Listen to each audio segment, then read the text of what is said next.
down the Via Dolorosa in Jerusalem that day. The soldiers tried to clear the narrow street, but the crowd pressed in to see the man condemned to die on Calvary.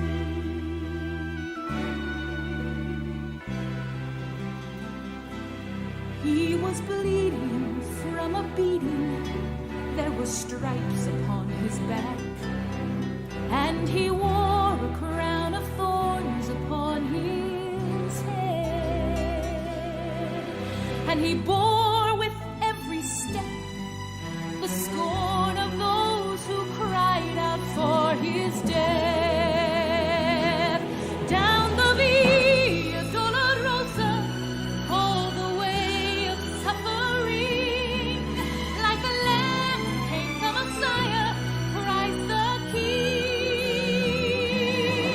But he chose to walk that road out of his love for you and me. Down the Via Dolorosa, all the way to Calvary.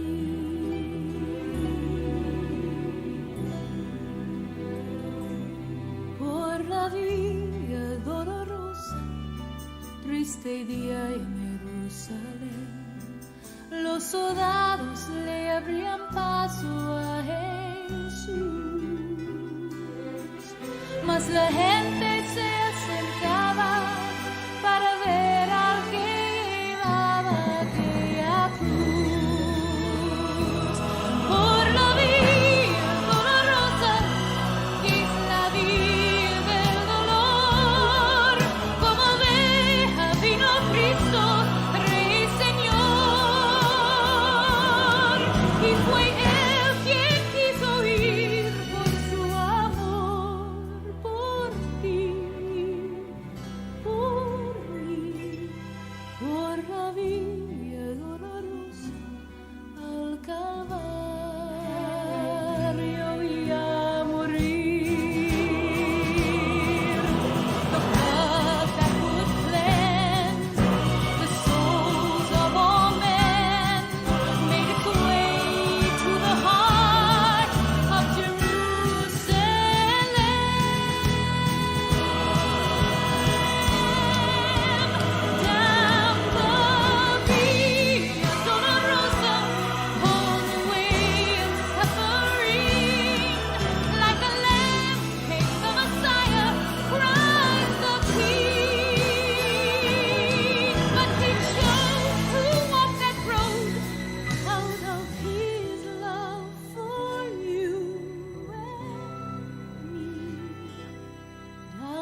The soldiers tried to clear the narrow street, but the crowd pressed in to see the man condemned to die on Calvary.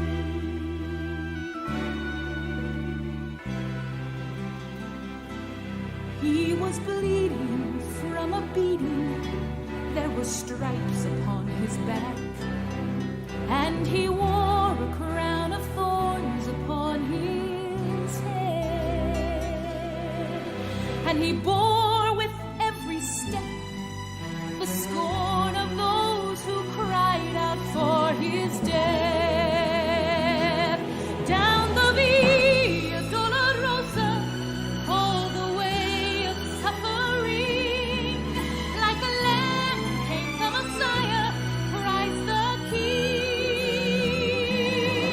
But he chose to walk that road out of his love for you and me. Down the Via Dolorosa, all the way to Calvary.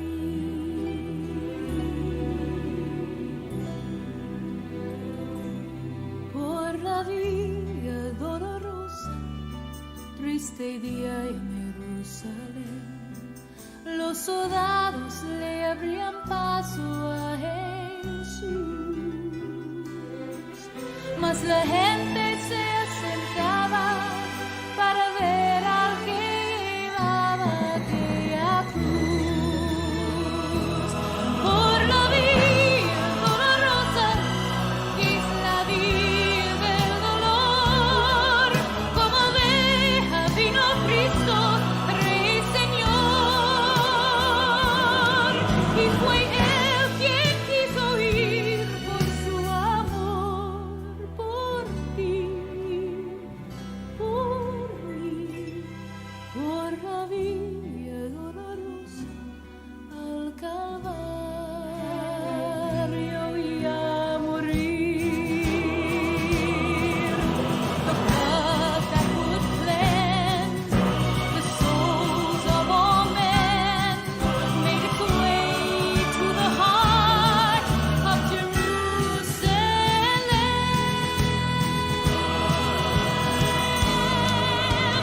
Down the Via Dolorosa, all the way of suffering, like a lamb came the Messiah, Christ the King. But he chose to walk that road out of his love for you and me. Down the Via Dolorosa, all the way to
Down the Via Dolorosa in Jerusalem that day, the soldiers tried to clear the narrow street, but the crowd pressed in to see the man condemned to die on Calvary.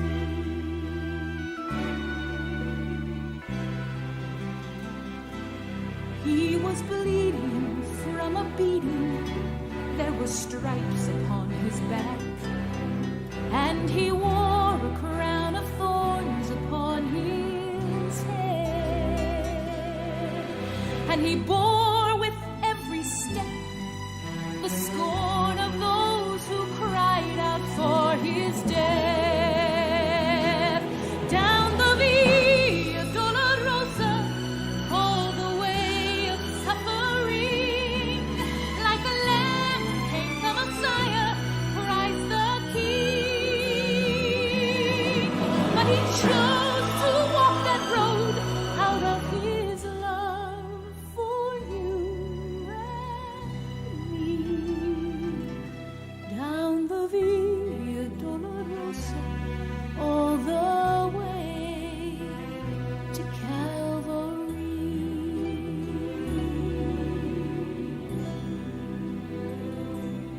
Por la Via Dolorosa, triste día en Jerusalén, los soldados le abrían paso a Jesús, mas la gente se acercaba para ver al que llevaba aquella cruz. Por la Via Dolorosa, que es la vía del dolor, como oveja vino Cristo, Rey y Señor.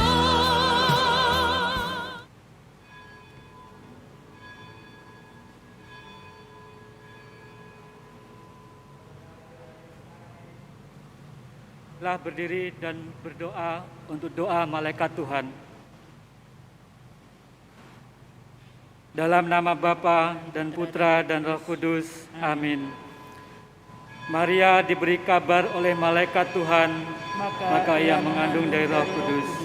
Salam Maria, penuh rahmat, Tuhan sertamu. Terpujilah engkau di antara wanita, dan terpujilah buah tubuhmu Yesus. Santa Maria, Bunda Allah, doakanlah kami yang berdosa ini, sekarang dan waktu kami mati. Amin. Aku ini hamba Tuhan. Terjadilah padaku menurut perkataanmu. Salam Maria, penuh rahmat, Tuhan sertamu. Terpujilah engkau di antara wanita, dan terpujilah buah tubuhmu Yesus. Santa Maria, Bunda Allah, doakanlah kami yang berdosa ini, sekarang dan waktu kami mati. Amin. Sabda sudah menjadi daging. Dan tinggal di antara kita. Salam Maria, penuh rahmat, Tuhan sertamu. Terpujilah engkau di antara wanita, dan terpujilah buah tubuhmu Yesus. Santa Maria, Bunda Allah, doakanlah kami yang berdosa ini, sekarang dan waktu kami mati. Amin. Doakanlah kami, ya Santa Bunda Allah, supaya kami dapat menikmati janji Kristus. Marilah berdoa. Ya Ya Allah, karena kabar malaikat kami mengetahui bahwa Yesus Kristus Putramu menjadi manusia. Kami mohon curahkanlah rahmat-Mu ke dalam hati kami, supaya berkat sengsara dan salibnya kami dibawa kepada kebangkitan yang mulia oleh Kristus Tuhan kami. Amin. Saudara-saudara terkasih, saat ini kita ingin merenungkan jalan salib Kristus sebagai rangkaian aksi puasa pembangunan tahun 2021. Jalan salib adalah jalan belas kasih, jalan kemurah hatian, dan jalan keselamatan. Dengan mengenangkan sengsara dan wafat Tuhan Yesus, kita ingin semakin menyadari tanggung jawab kita sebagai pengikutnya, yang kini dipanggil untuk kebaikan bersama melalui pembangunan ekonomi yang berbela rasa, terutama di masa pandemi COVID-19 ini. Marilah kita mohon agar Tuhan membangkitkan dalam diri kita semangat mendahulukan yang paling hina, miskin, menderita, untuk mencapai cita-cita yang paling tinggi dari umat manusia, yakni hidup sejahtera. Marilah kita awali ibadah jalan salib dengan menyanyikan lagu pembuka Mada Bakti nomor 382.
Marilah berdoa.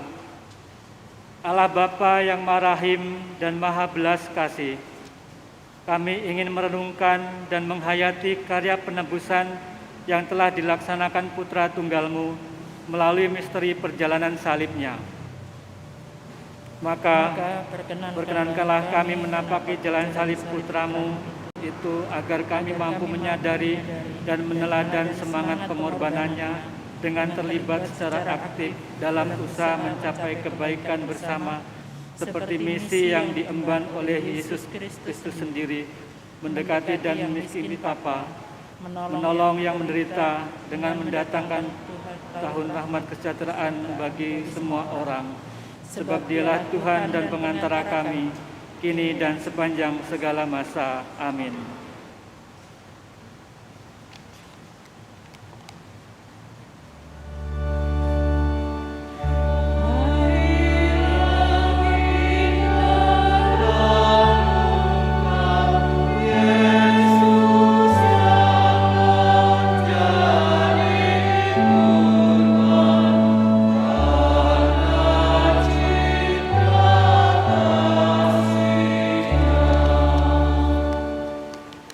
Perhentian pertama, Yesus dijatuhi hukuman mati.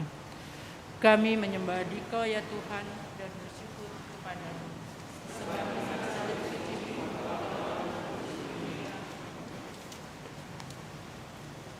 keputusan manusia sering tidak sesuai dengan azas keadilan sejati. Yang bersalah bisa bebas dari hukuman, sedangkan yang tidak bersalah justru mendapat hukuman. Fakta-fakta bisa diputar balikkan demi kepentingan tertentu. Seperti itu pula lah yang dialami Yesus. Pontius Pilatus telah menyatakan bahwa Yesus tidak bersalah. Namun Yesus akhirnya tetap dijatuhi hukuman mati. Walaupun demikian, Yesus yang diperlakukan tidak adil menerima keputusan itu dengan rela, rendah hati, dan cinta. Itulah ajaran cinta yang rela berkorban, sebuah penyangkalan diri yang total walau diperlakukan tidak semestinya.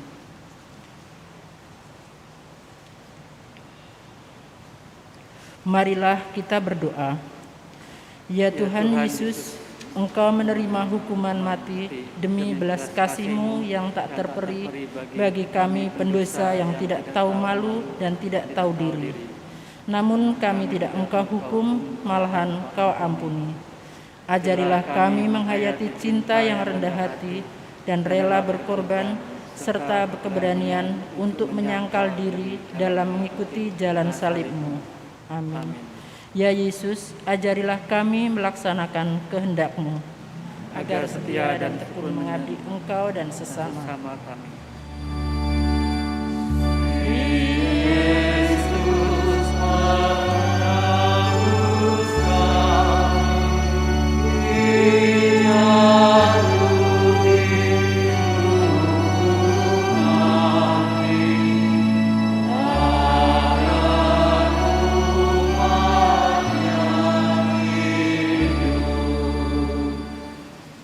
Perhentian kedua, Yesus memanggul salib.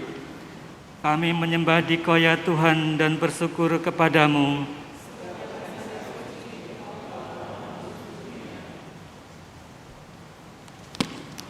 Keputusan pengadilan, yakni hukuman salib, harus segera dilaksanakan. Yesus menjalaninya dengan memikul salibnya sendiri.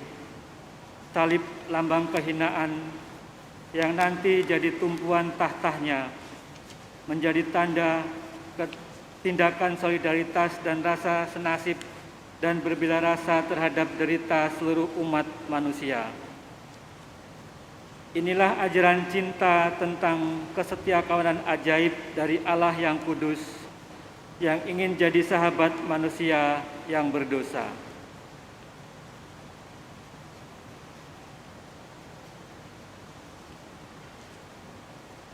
Marilah berdoa. Ya Yesus, ampunilah kami, karena seringkali kami mudah menyerah ketika punya sahabat yang merepotkan kami. Ketika ia dalam kesulitan, segera kami meninggalkannya sendirian. Kami sering tidak setia kawan dan sulit untuk berbela rasa pada mereka, pada nasib buruk mereka. Semoga teladanmu mengubah sikap hati kami untuk berani setia pada sahabat kami, apapun situasinya dan betapapun berat hidupnya. Amin. Ya Tuhan, ajarilah kami melaksanakan kehendak-Mu, agar setia dan tekun mengabdi Engkau dan sesama kami.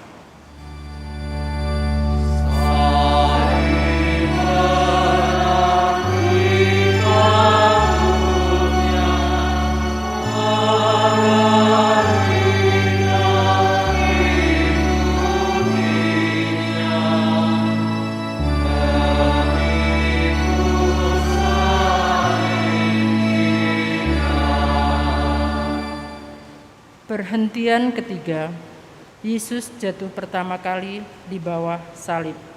Kami menyembah Dikau ya Tuhan dan bersyukur kepadamu.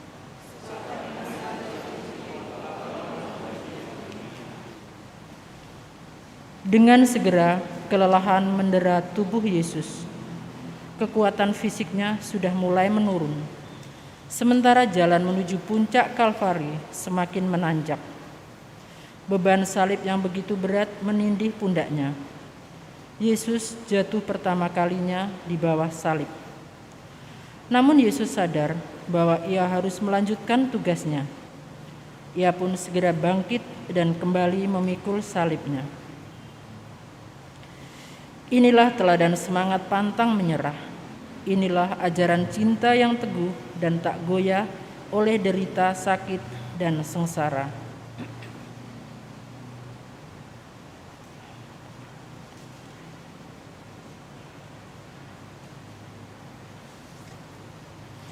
Marilah berdoa.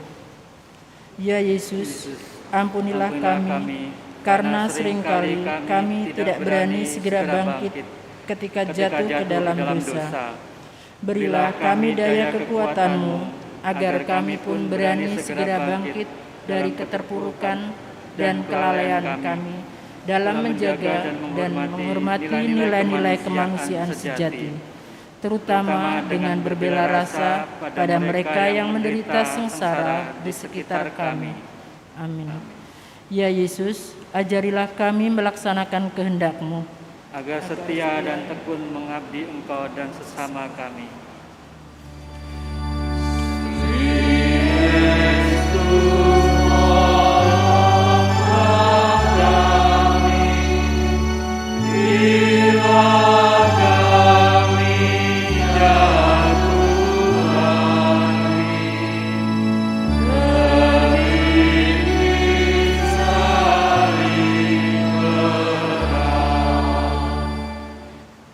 Perhentian keempat, Yesus berjumpa dengan bundanya.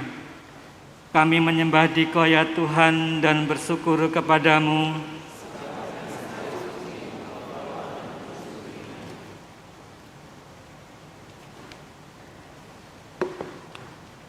Yesus tidak sendirian.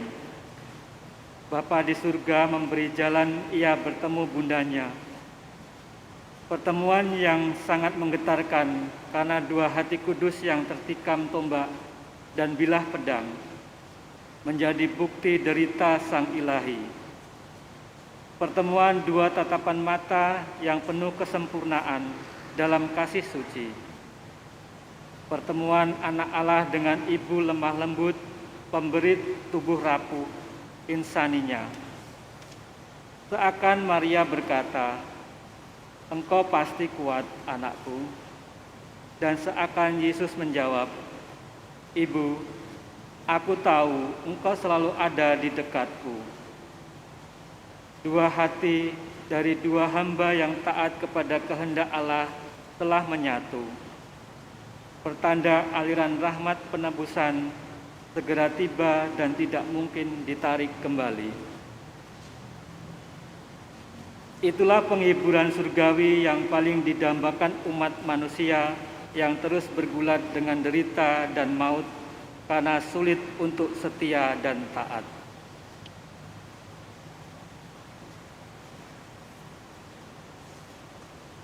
Marilah berdoa.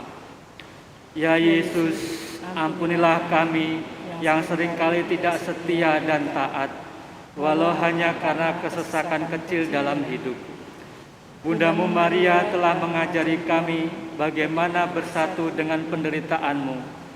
Semoga kami melakukan sesuatu untuk Engkau melalui sesama, terlebih melalui saudara-saudara kami yang paling lemah, miskin dan tidak punya penolong. Amin. Ya Tuhan, ajarilah kami melaksanakan kehendak-Mu, agar setia dan tekun mengabdi Engkau dan sesama kami.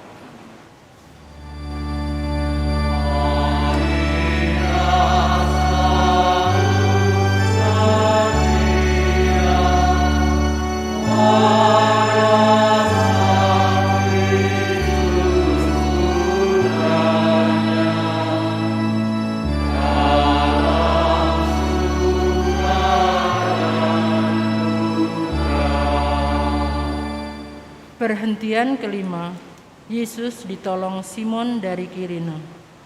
Kami menyembah Dikau ya Tuhan dan bersyukur kepada-Mu.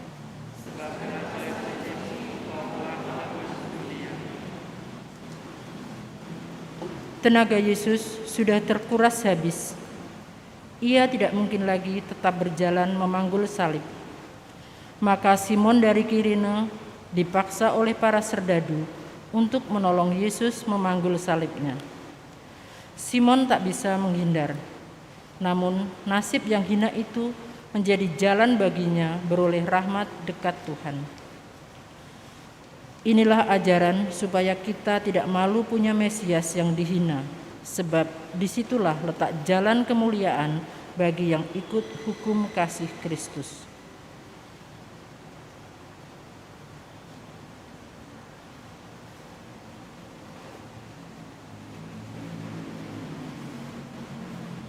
Marilah berdoa. Ya Yesus, ampunilah kami, karena kami sering tidak rela membantu sesama. Bantuan yang kami berikan sering hanya karena rasa suka dan tidak suka, disertai pamrih menghitung untung rugi.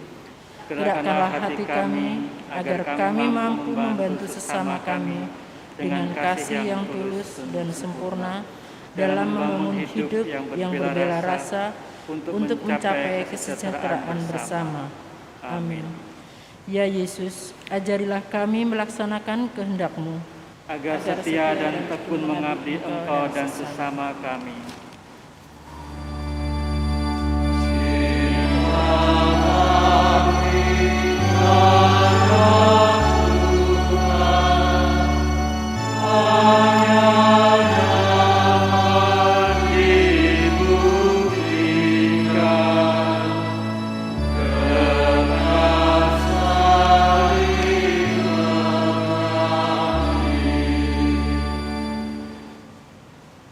Perhentian ke-6, Veronika mengusapi wajah Yesus.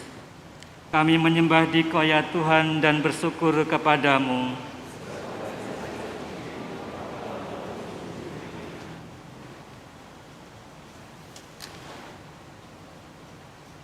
Veronika tergerak hatinya melihat penderitaan Yesus, walaupun menghadapi resiko diusir dan dipukul. Veronika memberikan diri mendekati Yesus dan menyeka keringat pada wajahnya. Veronika mendapat ucapan terima kasih Yesus berupa gambar wajahnya pada kain itu. Itulah yang disebut teladan keberanian tak terperi. Demi kasih sejati, rela masuk dalam kesulitan besar penuh risiko. Namun balasan rahmat Tuhan jauh lebih besar sukacitanya.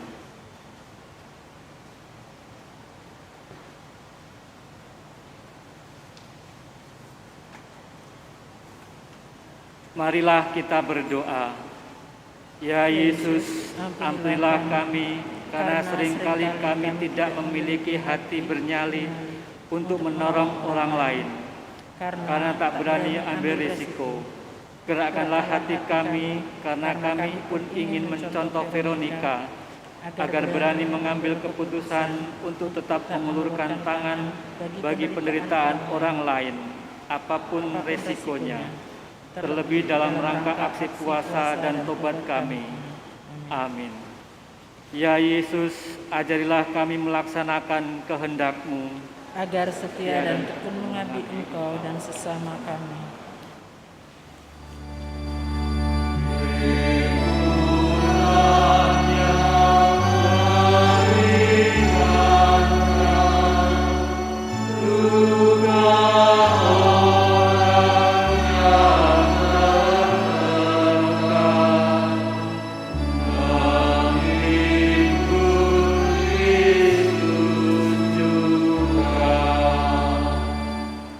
Perhentian ketujuh, Yesus jatuh kedua kalinya di bawah salib. Kami menyembah Dikau ya Tuhan dan bersyukur kepadamu.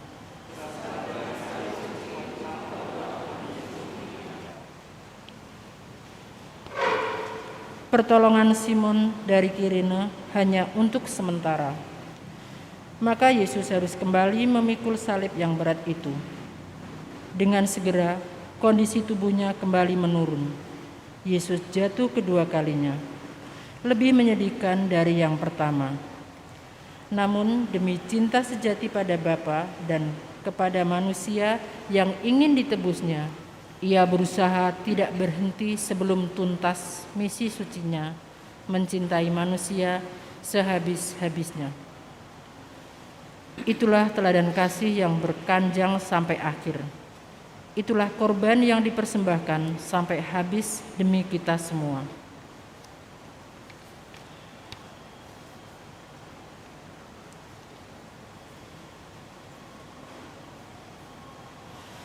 Marilah berdoa. Ya Yesus, ampunilah kami, betapa mudahnya kami mengeluh, padahal salib yang kami pikul sangatlah ringan bila dibandingkan dengan salib-Mu. Anugerahkanlah kami pada semangat tidak kenal lelah dan tidak mudah menyerah dalam tugas mengajak sebanyak mungkin orang yang berkehendak baik untuk terlibat aktif melawan kekuatan roh pemecah belah yang menghancurkan persahabatan di antara kami. Amin. Ya Yesus, ajarilah kami melaksanakan kehendak-Mu, agar setia dan tekun mengabdi dan bersama-Mu.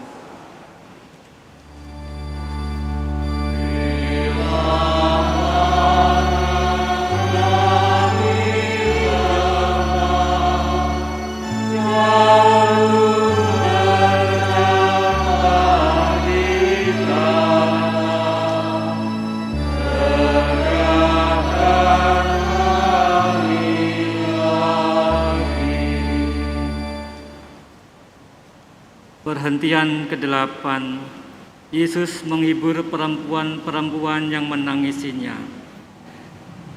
Kami menyembah Dikau ya Tuhan dan bersyukur kepadamu.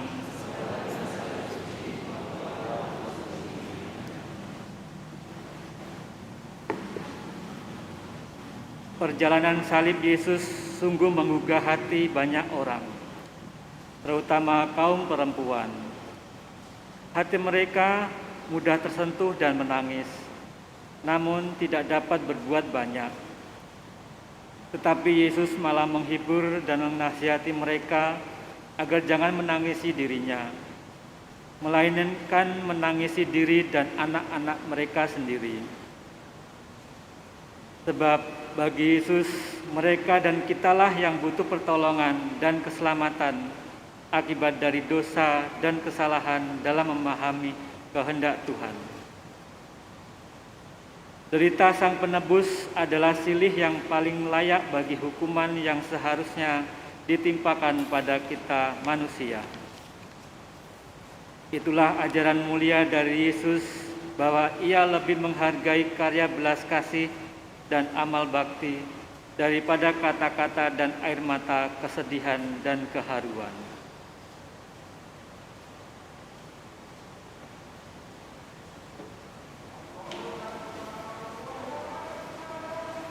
Marilah berdoa. Ya Yesus, sungguh kasih-Mu mengatasi segala pikiran manusia. Ampunilah kami yang lemah dan rapuh ini. Seringkali kami tidak peduli pada penderitaan sesama, terlebih bila kami sendiri sedang dalam kesulitan. Seringkali kami hanya berbatas di bibir saja. Terangilah kami dengan rahmat-Mu, agar kami mampu berdialog dengan membangun kerjasama, serta memanfaatkan teknologi dan pengetahuan sebagai hasil indah kreativitas dari Allah bagi manusia untuk saling berbela rasa sebagai putra-putri Allah sendiri. Amin. Ya Yesus, ajarilah kami melaksanakan kehendak-Mu, agar setia dan tekun mengabdi Engkau dan sesama kami.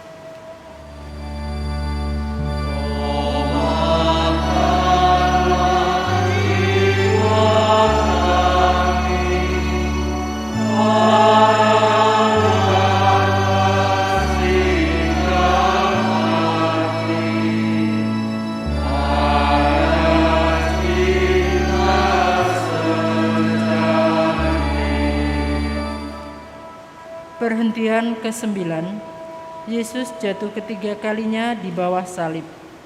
Kami menyembah Dikau ya Tuhan.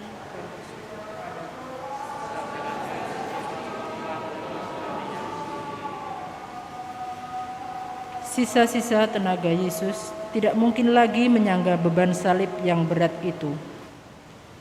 Ia jatuh lagi, badannya hancur dengan banyak luka menganga.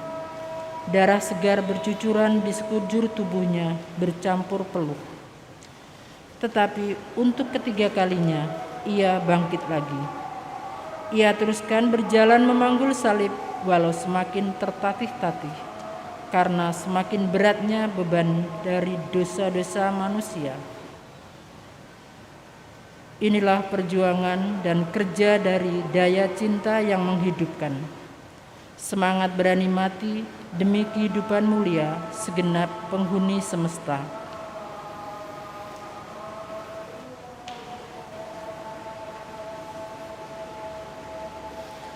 Marilah berdoa. Ya Yesus, ampunilah kami, betapa seringnya kami mengalami keputusasaan tatkala kami harus menerima kegagalan demi kegagalan dalam hidup ini. Anugerahilah kami semangat pantang menyerah dan tidak mudah patah arang ataupun kecil hati bila berhadapan dengan masalah berat dan beresiko korban. Semoga kesetiaan-Mu membuat kami pun setia kepada janji yang telah kami ucapkan, yakni janji baptis, janji perkawinan, dan janji kesetiaan iman kami. Amin. Ya Yesus, ajarilah kami melaksanakan kehendak-Mu, agar setia dan tekun mengabdi Kau dan sesama kami.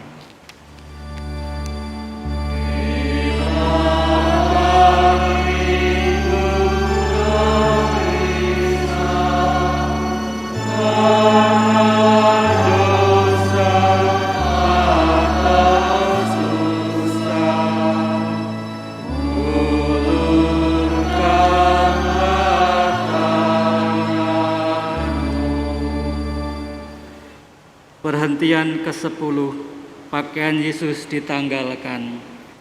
Kami menyembah Dikau ya Tuhan dan bersyukur kepadamu.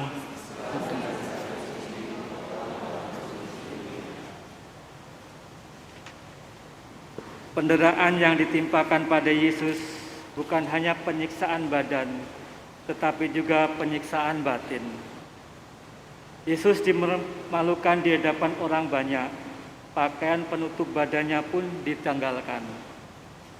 Harga dirinya dicampakkan, hak perlindungannya diabaikan, dan tiada seorang pun yang peduli, apalagi menolongnya. Ia dibiarkan seorang diri menanggung segala deritanya. Inilah cinta seorang abdi yang mengosongkan seluruh keagungannya demi mengambil rupa hamba dari para hamba, sampai ke tingkat yang paling hina-dina, penuh nista di mata manusia.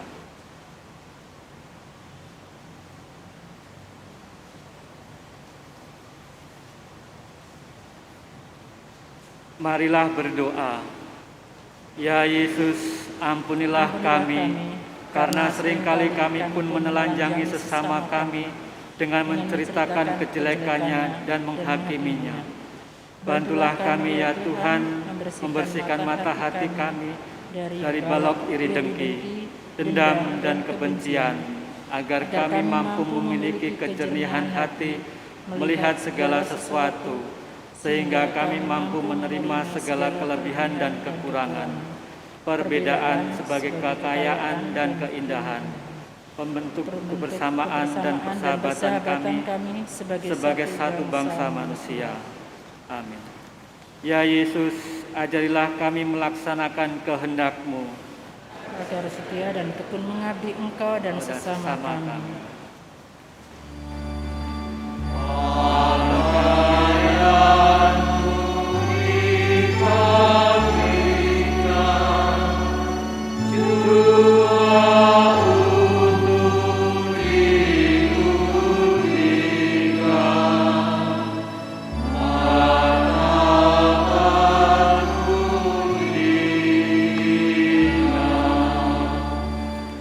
Perhentian ke-11, Yesus dipaku dan disalibkan. Kami menyembah Dikau ya Tuhan dan bersyukur kepadamu.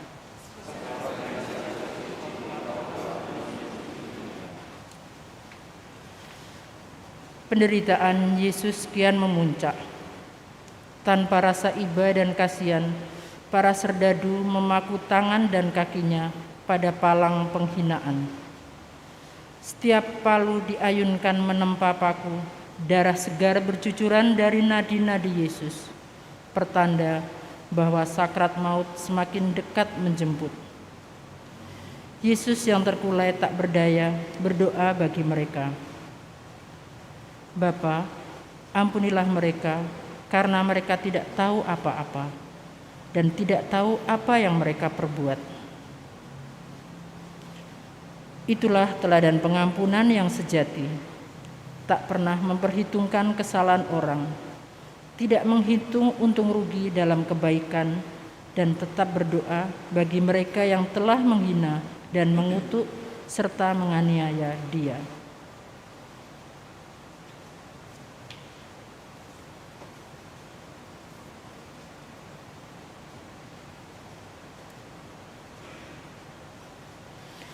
Marilah berdoa. Ya Yesus, ampunilah kami, karena kedegilan hati dan dosa kamilah Engkau disalibkan. Kami seringkali menyalibkan sesama dengan penghinaan, kemarahan, dan caci maki. Sering mempersalahkan dan mempermalukan mereka di depan umum, serta kurang menghargai dan menghormati mereka sebagai saudara sendiri. Berilah kami rahmat untuk bisa belajar menjadi rendah hati seperti Engkau, dan mampu membaharui hidup kami dan hidup segala ciptaan di sekitar kami. Amin. Ya Yesus, ajarilah kami melaksanakan kehendak-Mu, agar setia dan tekun mengabdi Engkau dan sesama kami. Dari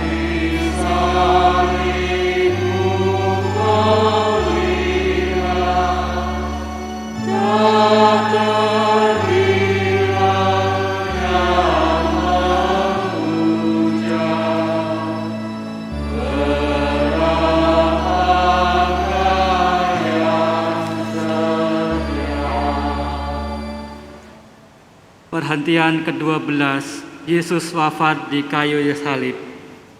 Kami menyembah Dikau ya Tuhan dan bersyukur kepadamu.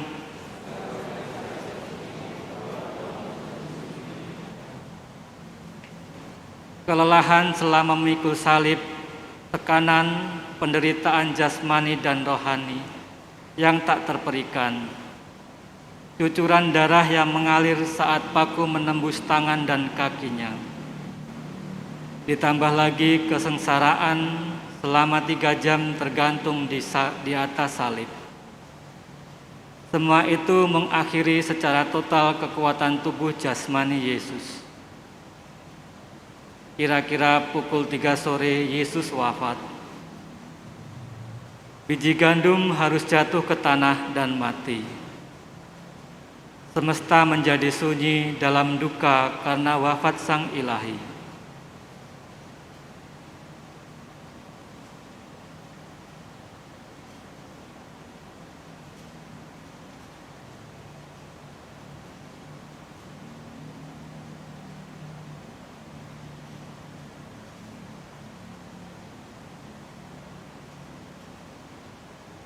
Ia yang pernah lahir dalam kemiskinan di Bethlehem, kini gugur dalam kehinaan di Golgota. Purna sudah bakti kepada kehendak Bapa. Ia menyerahkan rohnya kepada Allah Bapa, dan Bapa menerima persembahan yang paling layak dari putra terkasihnya.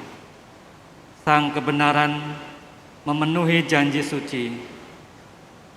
Pengakuan tentara Roma yang berkata, "Sungguh ia ini anak Allah," adalah bukti dari pencarian kebenaran yang sejati, yang ditemukan dalam kasih agung yang ilahi, yang mati dalam diri wajah Allah yang sungguh insani.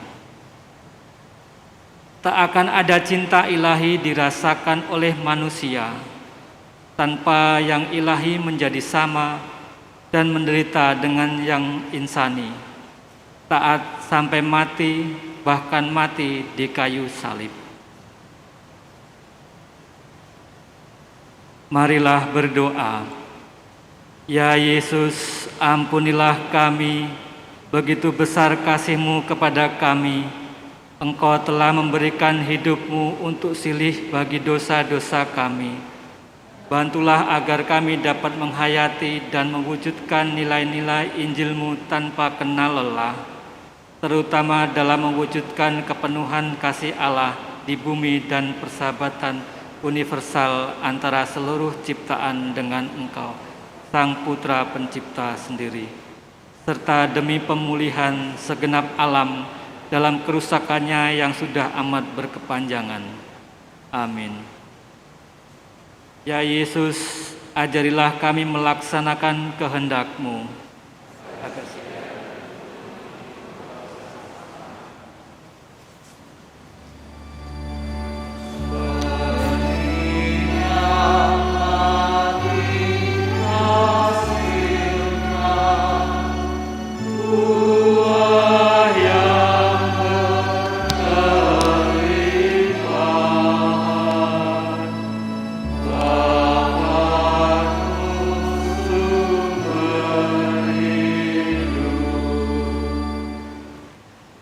Perhentian ke-13, Yesus diturunkan dari salib.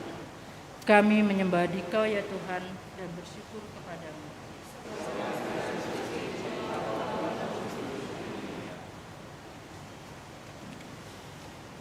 Kejadian di Kalvari sungguh sangat mengerikan. Kesepian dan kesahduan yang mencekam menyelimuti semua yang ada di situ. Satu persatu, khalayak meninggalkan tempat penyaliban dipenuhi rasa haru dan tanda tanya besar dalam batin mereka. Siapakah dia ini? Sang bunda dengan setia berlutut menanti di kaki salib. Hari itu adalah persiapan Sabat. Oleh karenanya, sebelum malam tiba, jenazah Yesus harus diturunkan.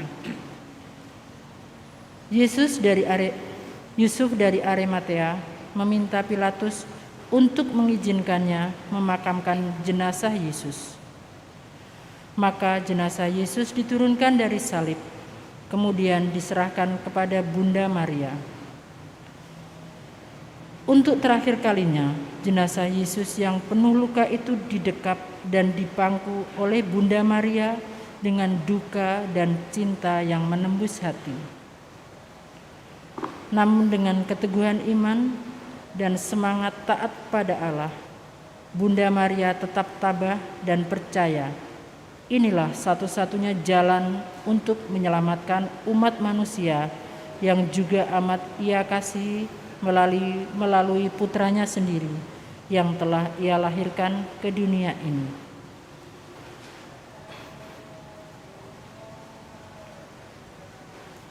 Marilah berdoa. Terima kasih ya Bunda Maria untuk segala teladan ketaatan dan kesetiaan manusia beriman. Kami berjanji untuk selalu berusaha menjadi anak-anak-Mu yang baik, agar hidup kami dapat menyenangkan hati Putramu yang Maha Kudus dan menghibur duka hati Bunda yang tak bernoda. Semoga kami pun berusaha tetap setia menjaga persahabatan dengan Allah dan dengan sesama, demi kesejahteraan seluruh umat manusia dan terbangunnya damai dan keadilan di muka bumi ini. Amin.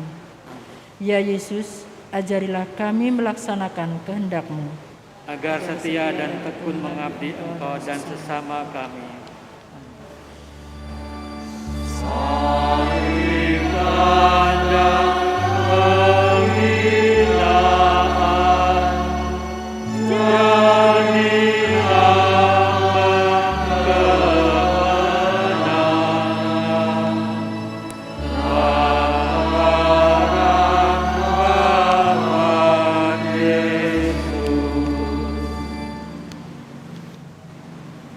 Perhentian ke-14, Yesus dimakamkan. Kami menyembah Dikau ya Tuhan dan bersyukur kepadamu.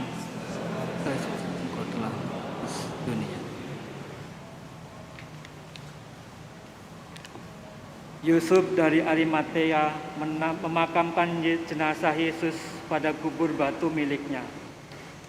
Proses pemakaman yang sederhana dan terburu-buru, karena hari menjelang Sabat sudah mulai senja. Sekali lagi kehendak ilahi dinyatakan. Yang lahir dalam kemiskinan, mati dalam kehinaan, kini dikubur dalam kesunyian. Namun sang sumber kehidupan tak bisa ditahan oleh maut. Pada hari ketiga ia akan bangkit dari antara orang mati. Cahaya Paskah akan bersinar terang menyinari seluruh muka bumi.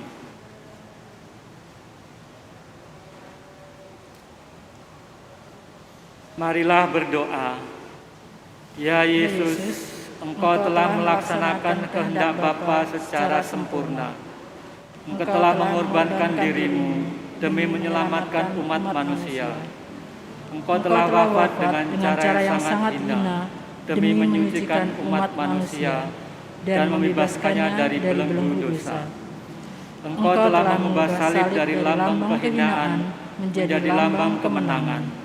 Dan dengan kemenangan inilah Engkau mengangkat harkat derajat manusia menjadi manusia baru, mendamaikan kembali persahabatan dengan Allah Bapa, dengan sesama dan dengan alam semesta. Terima kasih ya Tuhan Yesus, dan berkatilah kami selalu. Amin. Ya Yesus, ajarilah kami melaksanakan kehendak-Mu, agar setia dan tekun mengabdi Engkau dan sesama kami.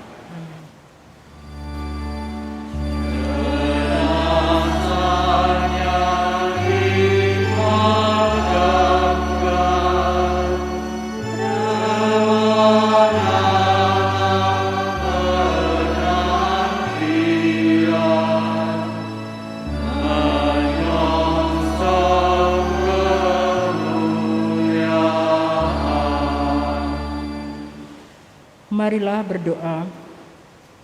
Allah Bapa yang Maha Pengasih dan Penyayang, Kami bersyukur kepadamu atas waktu yang telah Engkau berikan kepada kami, sehingga kami dapat merenungkan dan menghayati sengsara putra-Mu. Terlebih kami bersyukur karena Ia berkenan memberikan teladan unggul, semangat pantang menyerah di sepanjang jalan salib ini.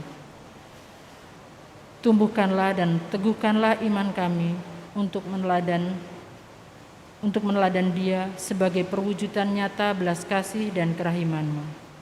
Semoga kekuatan salib suci Kristus menjadikan kami manusia baru yang senantiasa hidup menurut jalan derita, jalan cinta kasih, terutama dalam menghayati tema APP tahun ini.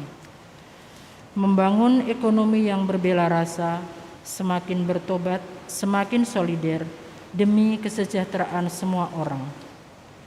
Sebab Dialah Tuhan dan pengantara kami, yang hidup dan berkuasa bersama Dikau dan Roh Kudus sepanjang segala masa. Amin.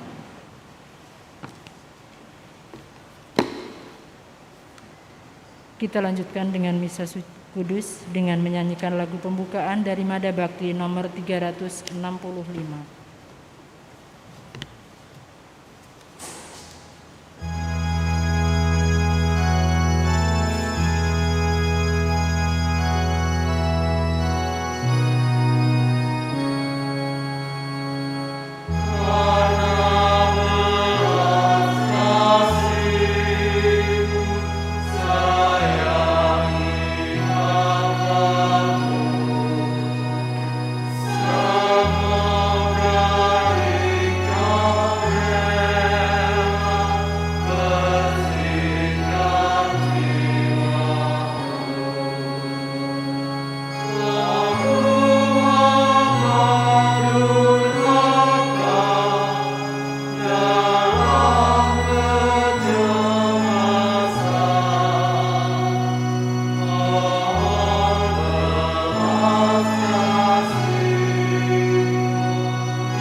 sayangi hamba-Mu,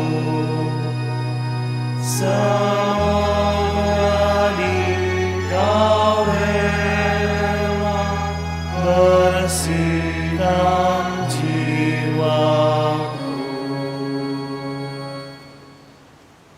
Dalam nama Bapa dan Putra dan Roh Kudus, amin. Kasih karunia dan damai sejahtera dari Allah Bapa dan dari Tuhan kita Yesus Kristus besertamu.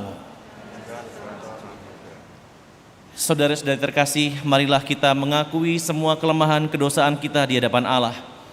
Kita menyadari betapa Allah yang Maha Kasih telah menghadirkan putranya melalui jalan salib, melalui sengsara dan kematiannya.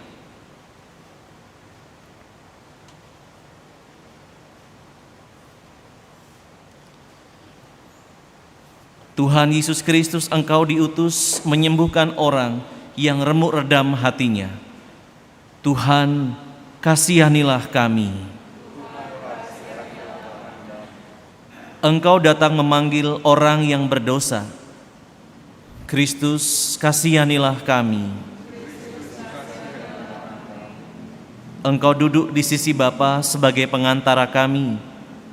Tuhan, kasihanilah kami. Semoga Allah yang Maha Kuasa mengasihani kita, mengampuni dosa kita, dan mengantar kita ke hidup yang kekal. Amin. Marilah berdoa.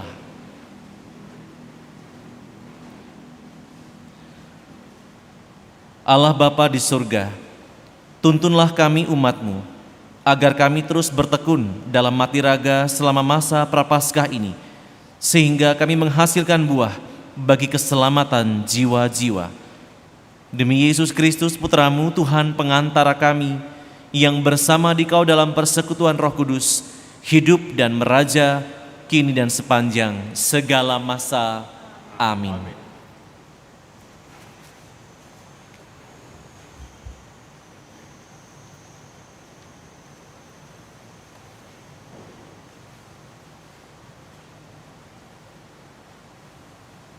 Adakah aku berkenan kepada kematian orang fasik? Bukankah kepada pertobatannya aku berkenan supaya ia hidup? Pembacaan dari Nubuat Yehezkiel. Beginilah Tuhan Allah berfirman, jikalau orang fasik bertobat dari segala dosa yang dilakukannya dan berpegang pada segala ketetapanku, serta melakukan keadilan dan kebenaran, ia pasti hidup, ia tidak akan mati. Segala durhaka yang dibuatnya tidak akan diingat-ingat lagi. Ia akan hidup karena kebenaran yang dilakukannya. Adakah aku berkenan kepada kematian orang fasik? Firman Tuhan Allah. Bukankah kepada pertobatannya aku berkenan supaya ia hidup? Jikalau orang benar berbalik dari kebenarannya dan melakukan kecurangan seperti segala kekejian yang dilakukan orang fasik, apakah ia akan hidup?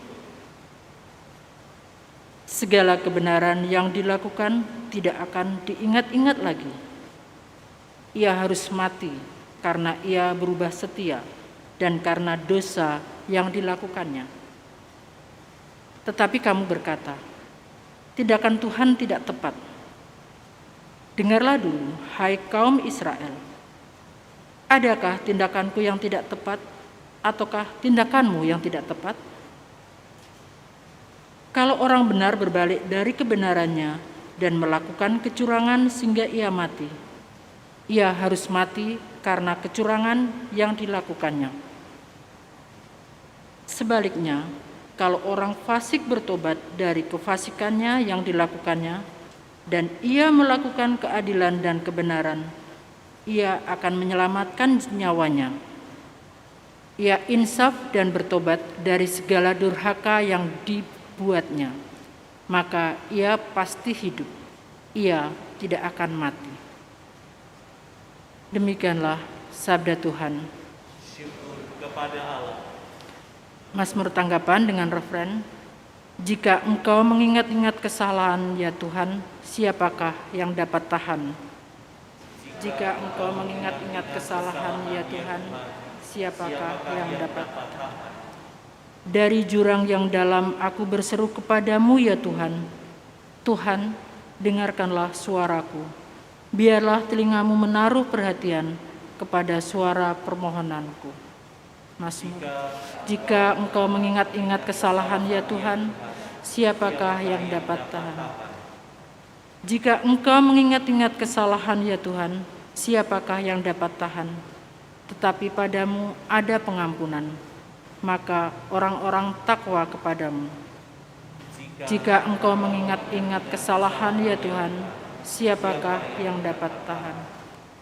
Aku menanti-nantikan Tuhan, jiwaku menanti-nanti, dan aku mengharapkan firman-Nya. Jiwaku mengharapkan Tuhan lebih daripada pengawal mengharapkan pagi, lebih daripada pengawal mengharapkan pagi. Berharaplah kepada Tuhan, hai Israel. Jika engkau mengingat-ingat kesalahan ya Tuhan, siapakah yang dapat tahan? Sebab pada Tuhan ada kasih setia, dan ia banyak kali mengadakan pembebasan. Dialah yang akan membebaskan Israel dari segala kesalahannya. Jika engkau mengingat-ingat kesalahan ya Tuhan, siapakah yang dapat tahan?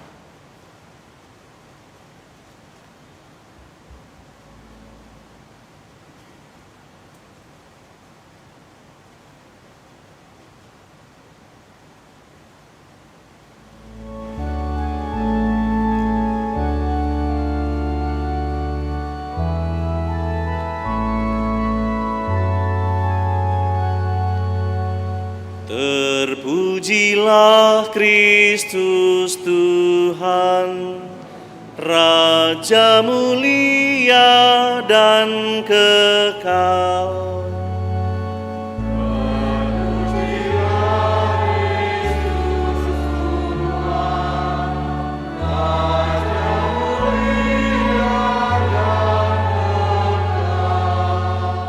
Buanglah daripadamu segala durhaka yang kamu buat terhadap aku, sabda Tuhan.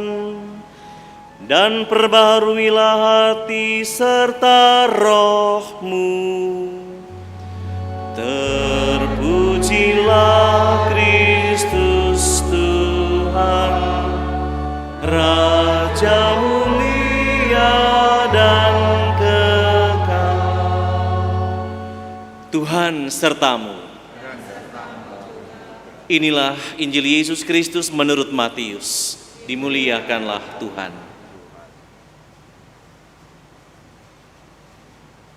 Dalam khotbah di bukit, berkatalah Yesus kepada murid-muridnya, "Jika hidup keagamaanmu tidak lebih benar daripada hidup keagamaan ahli-ahli Taurat dan orang-orang Farisi, kalian tidak akan masuk ke dalam kerajaan surga.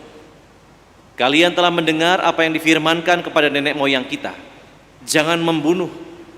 Siapa yang membunuh harus dihukum. Tetapi aku berkata kepadamu, setiap orang yang marah terhadap saudaranya harus dihukum. Barang siapa berkata kepada saudaranya, kafir, harus dihadapkan ke mahkamah agama. Dan siapa yang berkata, jahil, harus diserahkan ke dalam neraka yang bernyala-nyala. Sebab itu, jika engkau mempersembahkan persembahan di atas mezbah, dan engkau teringat akan sesuatu yang ada dalam hati saudaramu terhadap engkau, tinggalkanlah persembahanmu di depan mezbah itu dan pergilah berdamai dahulu dengan saudaramu, lalu kembali untuk mempersembahkan persembahan itu. Segeralah berdamai dengan lawanmu selama engkau bersama-sama dengan dia di tengah jalan, supaya lawanmu itu jangan menyerahkan engkau kepada hakim, dan hakim itu menyerahkan engkau kepada pembantunya, dan engkau dilemparkan ke dalam penjara. Aku berkata kepadamu, sesungguhnya engkau tidak akan keluar dari sana sebelum engkau membayar hutangmu sampai lunas. Demikianlah Injil Tuhan. Terpujilah Kristus.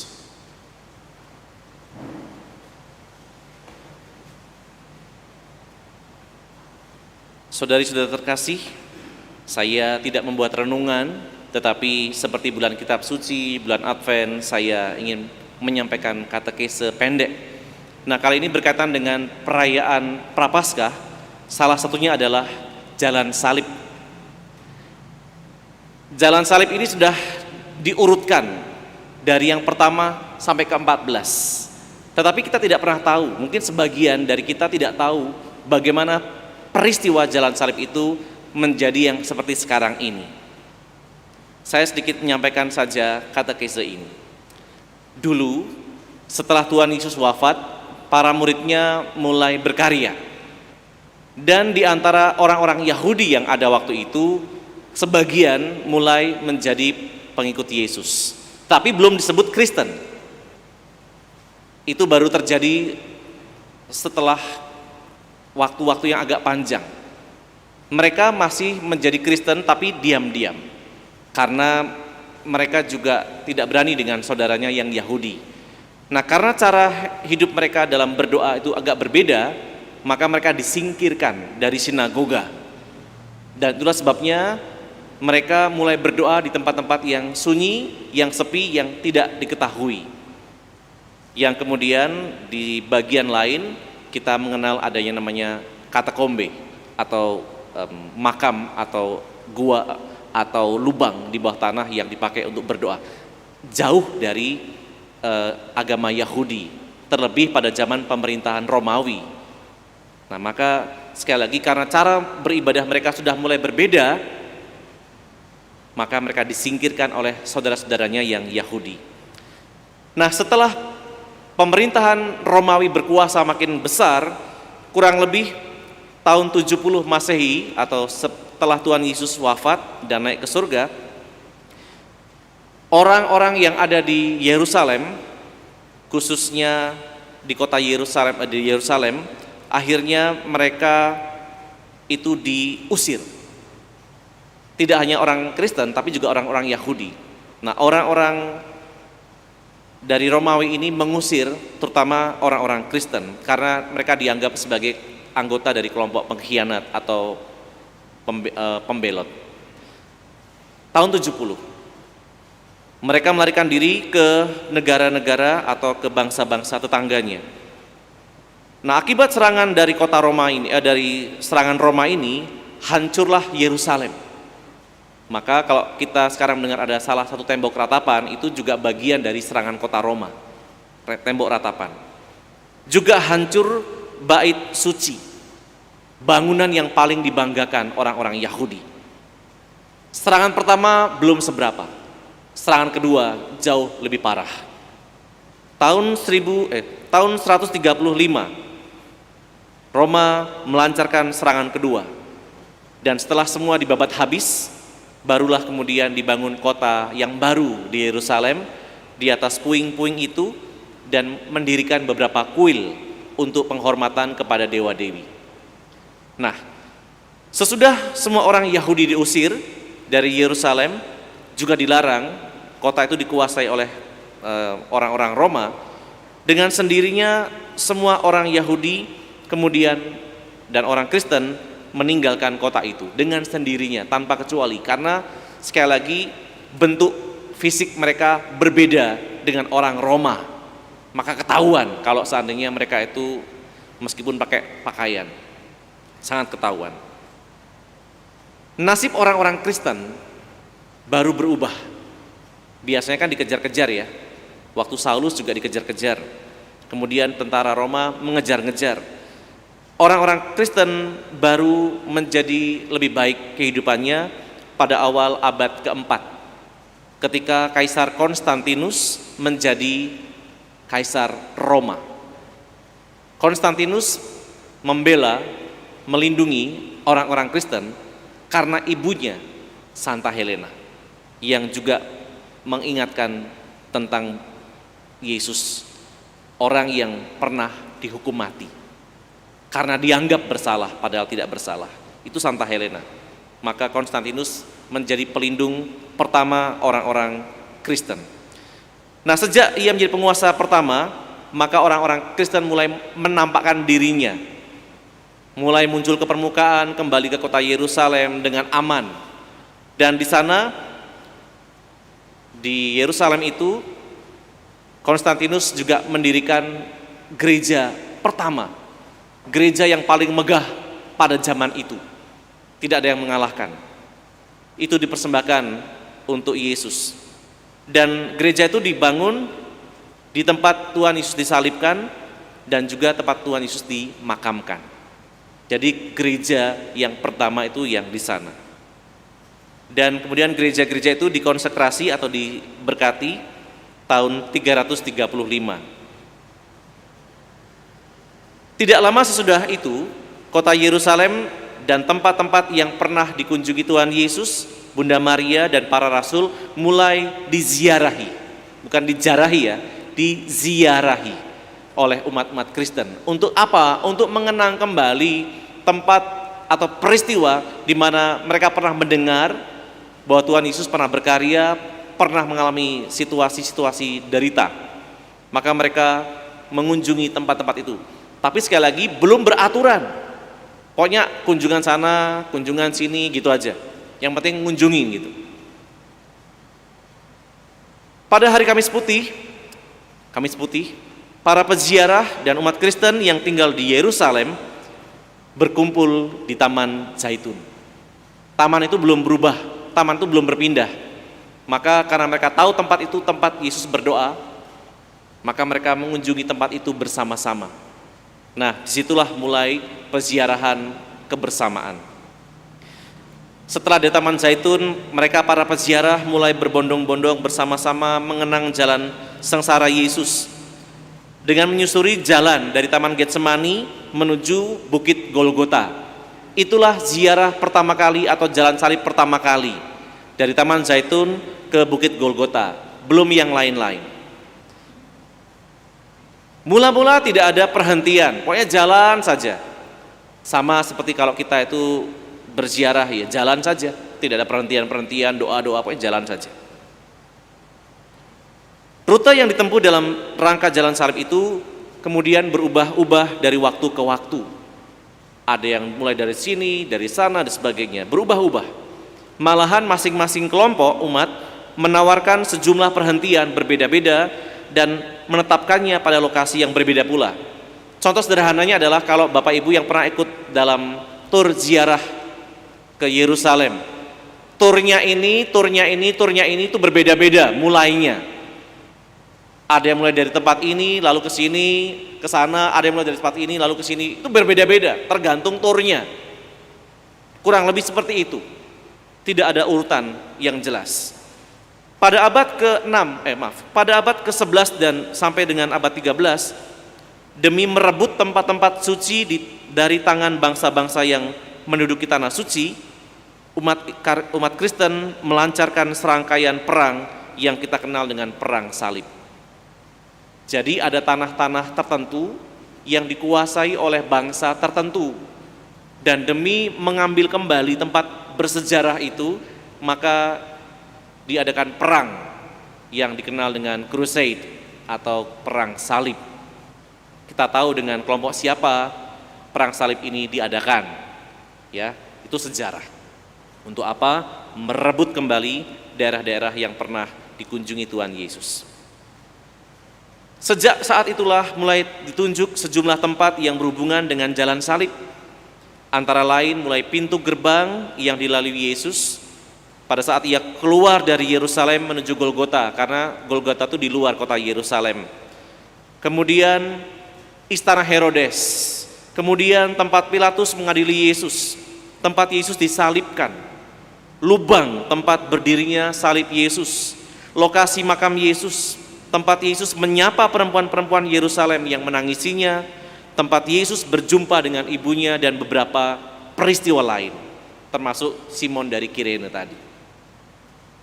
Sejak tahun 1320, OFM, Ordo Fransiskan, diangkat sebagai ordo yang secara resmi wajib melindungi tempat suci di tanah suci. Nah, sejak itulah OFM itu rajin mempopulerkan jalan salib. Lebih-lebih ketika Santo Fransiskus Assisi memperoleh stigmata, dia menunjukkan tentang prosesi perjalanan sengsara Tuhan Yesus. Maka OFM sebagai penjaga tanah suci, mereka memulai membuat perhentian demi perhentian. Dan disitulah kemudian mereka menetapkan sejumlah tempat yang akhirnya nanti kita akan melihat kurang lebihnya seperti sekarang ini. Mereka biasa memulai kebaktian jalan salib awalnya di Bukit Golgota, dan kemudian mengakhirinya di istana yang dulu ditempati Pilatus. Jadi mundur, Bukit Golgota dulu, kemudian turun, baru ke istana Pilatus. Itu pada awal-awal Fransiskan melayani di sana. Kemudian sejumlah perhentian, agak banyak, lebih banyak daripada ini. Dulu ada tempat Yesus dicambuk, ada juga. Ada tempat Yesus dimahkotai duri, ada juga. Ketika Yesus diperlihatkan kepada rakyat oleh Pilatus, "Ecce homo, lihatlah manusia ini," gitu. Ada juga, dan yang lain-lain. Sangat banyak. Nah, sejak abad 16, rute jalan salib dibalik. Bukan lagi dari Golgota, tetapi dimulai dari yang awal. Golgota dan Makam Kudus menjadi bagian akhir. Dan kurang lebih tahun 1731, Paus Clemens ke-12 menetapkan jumlah dan lokasi perhentian jalan salib secara definitif seperti yang kita rayakan setiap Jumat. Saudara-saudara yang terkasih, itu sekilas tentang perjalanan panjang bagaimana orang-orang Kristen pada zaman itu ingin kembali. Dalam bahasa kita tuh kan napak tilas, napaktilas perjalanan Tuhan Yesus. Jalan salib juga sama sebenarnya, napaktilas bagaimana kita yang diselamatkan, kita yang saat ini boleh menerima karya penebusan, berawal dari karya penderitaan seorang anak manusia. Maka mari kita juga terus menekuni jalan ini, karena setiap orang mempunyai jalan panggilan masing-masing, dan semoga jalan panggilan itu tetap dimaknai sebagai suatu bentuk perziarahan, perjalanan bersama Kristus.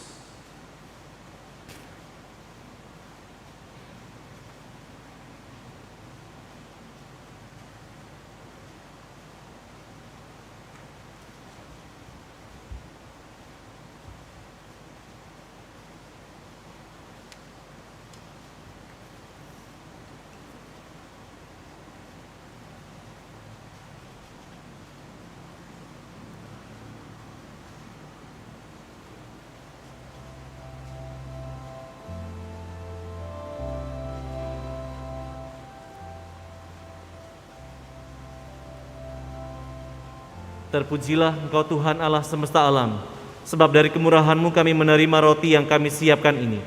Inilah hasil dari bumi dan dari usaha manusia yang bagi kami akan menjadi roti kehidupan.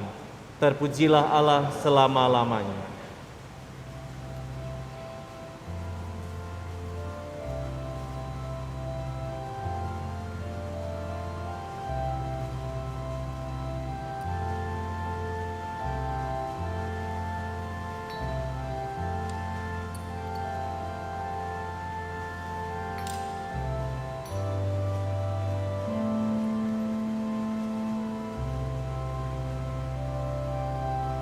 Terpujilah Engkau Tuhan Allah semesta alam, sebab dari kemurahan-Mu kami menerima anggur yang kami siapkan ini.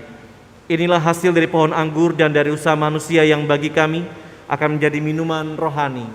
Terpujilah Allah selama-lamanya.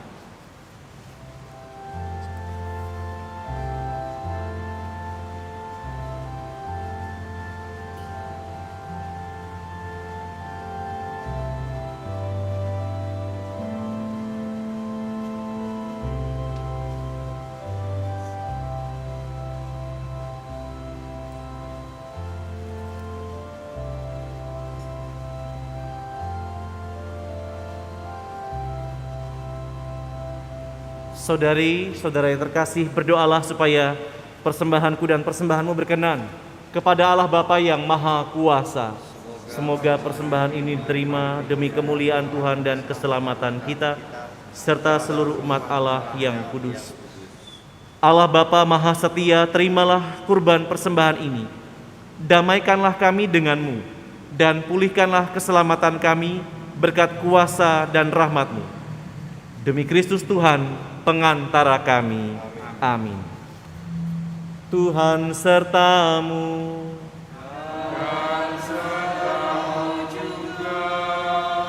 Marilah mengarahkan hati kepada Tuhan.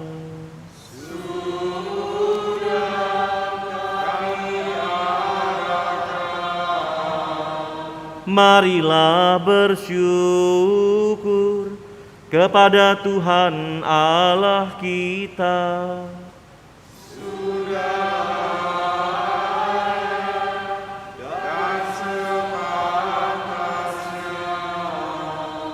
Sungguh layak dan sepantasnya ya Bapa yang kudus, Allah yang kekal dan kuasa, bahwa dimanapun juga kami senantiasa bersyukur kepadamu. Sebab bila kami berpuasa dan bermati raga, Engkau melemahkan cacat celah kami, memantapkan hati dan budi, serta menganugerahi kami kekuatan untuk mengalahkan dosa dengan pengantaraan Kristus Tuhan kami. Dalam Dia pula laskar para malaikat bersukaria di hadapan-Mu dan menyembah keagungan-Mu. Perkenankanlah kami pun menggabungkan suara untuk turut memuji-Mu dengan bernyanyi.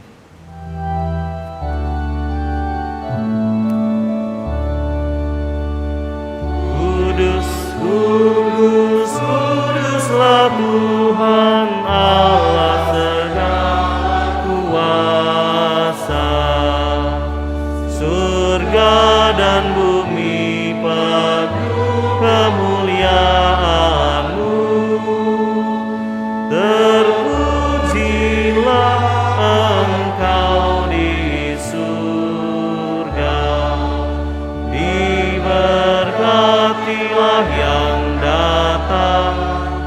dalam nama Tuhan, terpujilah Engkau di surga.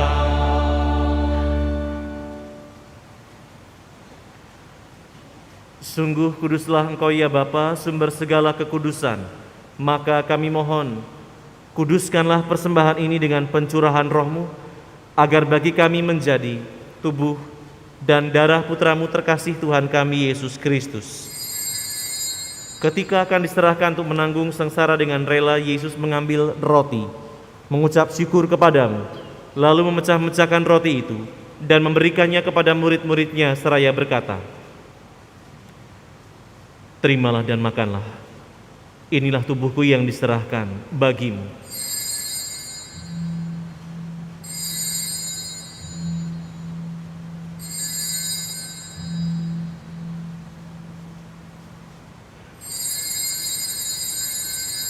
Demikian pula sesudah perjamuan, Yesus mengambil piala. Sekali lagi ia mengucap syukur kepadamu, lalu memberikan piala itu kepada murid-muridnya seraya berkata, "Terimalah dan minumlah. Inilah piala darahku, darah perjanjian baru dan kekal, yang ditumpahkan bagimu dan bagi semua orang demi pengampunan dosa. Lakukanlah ini untuk mengenangkan daku."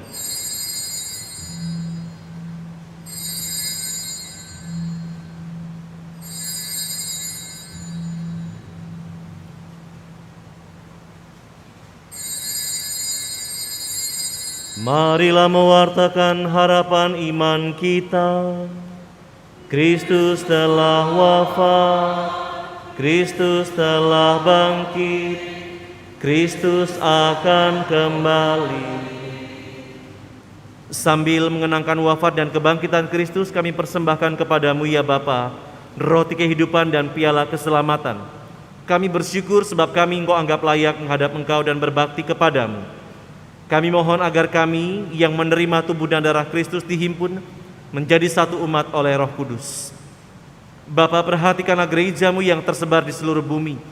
Sempurnakanlah umat-Mu dalam cinta kasih, dalam persatuan dengan Paus kami Fransiskus dan Uskup Agung kami Aloysius, serta semua uskup, para imam, diakon dan semua pelayan sabda-Mu. Ingatlah akan saudara-saudari kami kaum beriman yang telah meninggal dengan harapan akan bangkit, dan akan semua orang yang telah berpulang dalam kerahiman-Mu. Terimalah mereka dalam cahaya wajah-Mu. Kasihanilah kami semua, agar kami Engkau terima dalam kebahagiaan abadi, bersama Santa Maria, perawan dan Bunda Allah, dan Santo Yosef suaminya, bersama para rasul, dan semua orang kudus dari masa ke masa yang hidupnya berkenan di hati-Mu. Semoga kami pun Engkau perkenankan turut serta memuji dan memuliakan Dikau dengan pengantaraan Yesus Kristus Putra-Mu.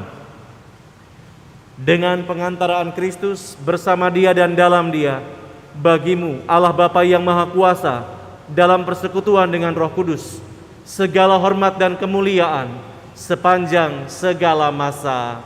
Amin. Atas petunjuk penyelamat kita dan menurut ajaran ilahi, maka beranilah kita berdoa. Bapa kami yang ada di surga, dimuliakanlah nama-Mu, datanglah kerajaan-Mu, jadilah kehendak-Mu di atas bumi seperti di dalam surga. Berilah kami rezeki pada hari ini, dan ampunilah kesalahan kami, seperti kami pun mengampuni yang bersalah kepada kami. Dan janganlah masukkan kami ke dalam pencobaan, tetapi bebaskanlah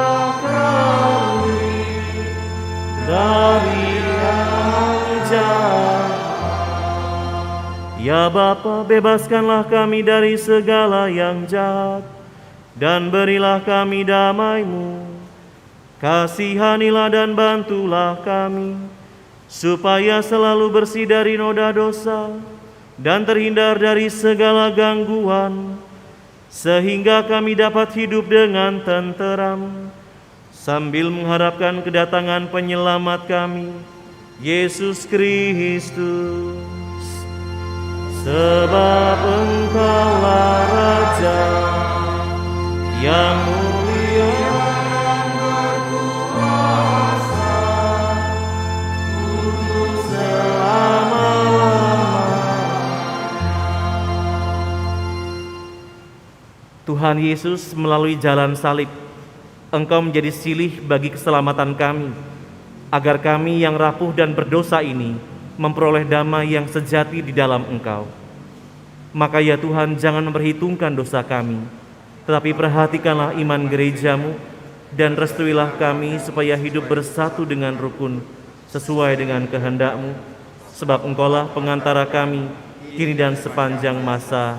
Amin. Damai Tuhan bersamamu.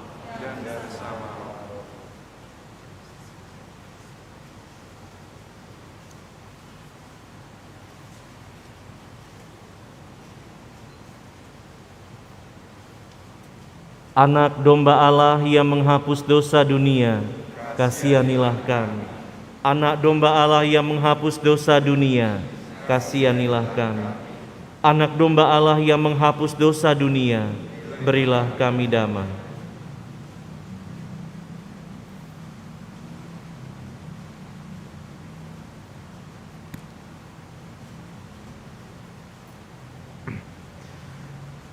Saudari-saudara yang terkasih, inilah Tuhan kita Yesus Kristus, anak domba Allah yang menghapus dosa dunia.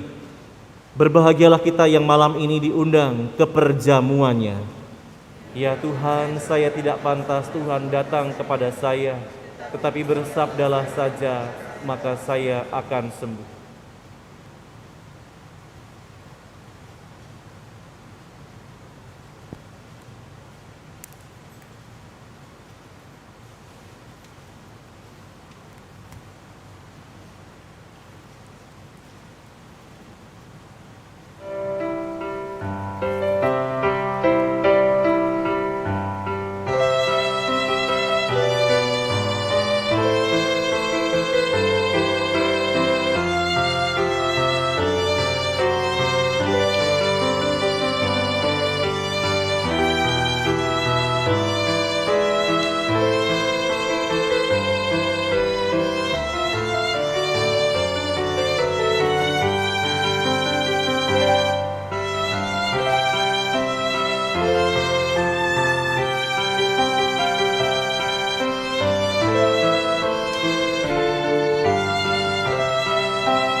Tuhan telah bersumpah, aku menghendaki bukan supaya orang berdosa mati, melainkan supaya ia bertobat dan hidup. Marilah berdoa. Allah Bapa Maha Kasih, semoga kesegaran yang kami terima melalui sakramen ini memperbarui dan membersihkan dari cara hidup lama, serta mengantar kami kepada misteri keselamatan. Demi Kristus Putramu, Tuhan pengantara kami. Amin. Sebelum Ekaristi ditutup, satu informasi saja. Umat Allah yang terkasih, memang karena ini pandemi, maka seperti yang pernah diajarkan, kalau menerima komuni suci karena kita berjarak, maka jangan begini. Kami para pelayan tuh gak nyampe, maka tangannya juga sedikit dijulurkan. Maka itu hal kecil tetapi perlu diingatkan. Jadi kalau biasanya kita begini gak apa-apa, tapi karena masa pandemi tolong dijulurkan karena kita punya jarak dan kadang-kadang kayak gini gak enak. Tolong dijulurkan sedikit, jangan di sini tapi di depan, tapi gak usah ekstrim. Ya ada juga ya gitu kan. Biasa saja, tapi dijulurkan tangannya supaya terjadi interaksi yang cukup. Itu saja pengingat supaya kita juga sama-sama enak. Sekarang mari kita mohon berkat Tuhan untuk hidup kita dan keluarga.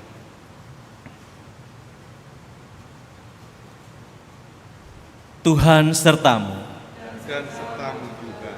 Saudara-saudara sekalian, dalam perjalanan kehidupan bersama keluarga dan komunitas senantiasa dilimpahi berkat Allah yang Maha Kuasa, Bapa dan Putra dan Roh Kudus. Amin. Dengan ini perayaan Ekaristi dan jalan salib kita sudah selesai. Syukur kepada Allah. Pergilah kita diutus. Amin.